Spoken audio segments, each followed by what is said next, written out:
नमस्कार मैत्रिणींनो, आज तुमच्यासाठी मी बऱ्याच दिवसांनी पुरी कुर्म्याची रेसिपी ही घेऊन आलेली आहे। त्यासाठी लागणारं साहित्य बघूया आपण। पहिला त्यासाठी काय काय साहित्य लागणार आहे। खूप पदार्थ असतात म्हणून तुम्हाला व्यवस्थित मी समजावून सांगत आहे। आलं लसूण पेस्ट 2 चमचे, बारीक चिरलेले कांदे 4, 2 टोमॅटो, फ्लावरचा 1 गड्डा घेतलेला आहे, इथं बारीक चिरलेले गाजर 2 आहेत, मटार घेतलेले आहे पाव किलो, मी सोलून घेतले ते। त्यानंतर 4 बटाटे चिरून पाण्यात घातलेले आहेत, कोथिंबीर थोडीशी आणि ओलं खोबरं 1 नारळाचं बकल घेतलेलं आहे।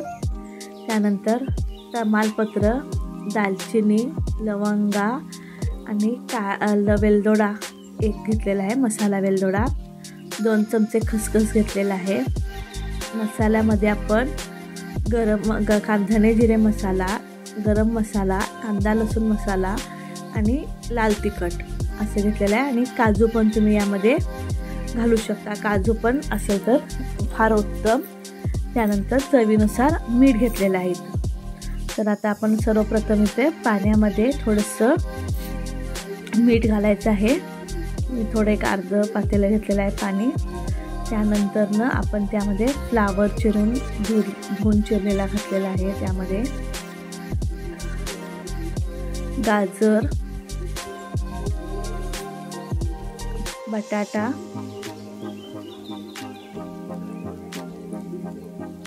मटार, ओले मटार घेतलेले आहेत।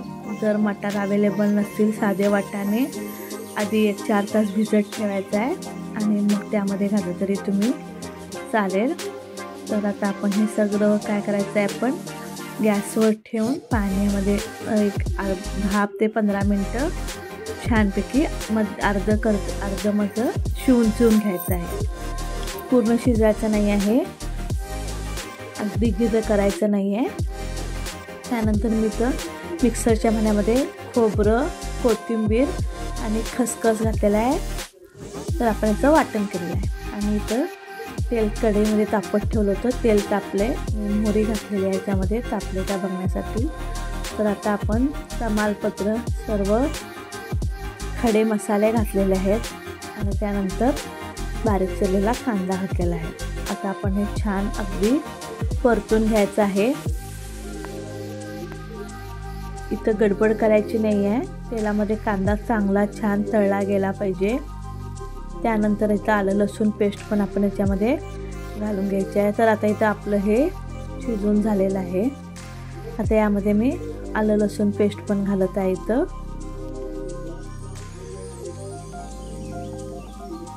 छान अगदी 2 मिनटं ते पण आपण तेलात तळून घेऊया। त्यानंतर बारीक चिरलेला टोमॅटो,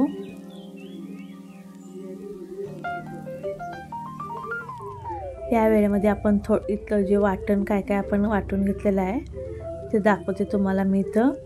तर वाटण अगदी मीठ घातलेलं आहे मी आता याच्यामध्ये। मीठ घालताना लक्षात ठेवा, आपण भाज्या शिजताना पण मीठ घातलेलं आहे आणि इथं कांदा लसणाच्या इथं पण आपण हे मीठ घातलं आहे। बघा, मी वाटण तुम्हाला आता दाखवलं आहे, अगदी गंध झालेला आहे। आता यामध्ये आपण सर्व पावडर मसाला जे घेतलेला आहे, धने जिऱ्याची पूड, गरम मसाला, कांदा लसूण मसाला आणि तिखट, आता यात आपण हे सर्व मसाले घालूया। ते पण छान तेलामध्ये परतवल्यामुळे त्याचा खमंगपणा अगदी मस्त येतो। त्यानंतर आपण जे वाटण करून घेतलेलं होतं ते यामध्ये घालूया। आता हे छान सगळं परतून घेऊया।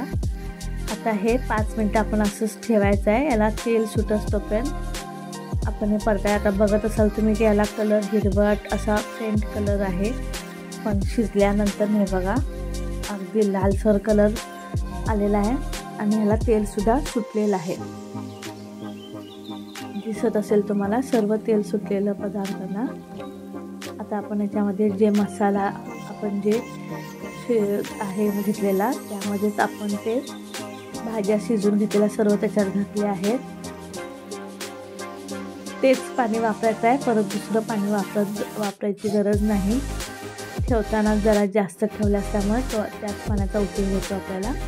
तर इथं आपल्याला मिठाची आणि तिखटाची चव प्रमाण बघायचं आहे। जर तुम्हाला काही कमी जास्त वाटलं तर इथं तुम्ही घाला। आता हे जवळजवळ 15 ते 20 मिनिटं आपण हे असं सोडून द्यायचं आहे उकळायला। तर मैत्रिणी हे करून पहा तुम्ही पण, आणि कुठून बघताय हे कमेंट सेक्शनमध्ये मला नक्की कळवा। याबरोबर कुर्मा चपातीवर तुम्ही खाऊ शकता। धन्यवाद।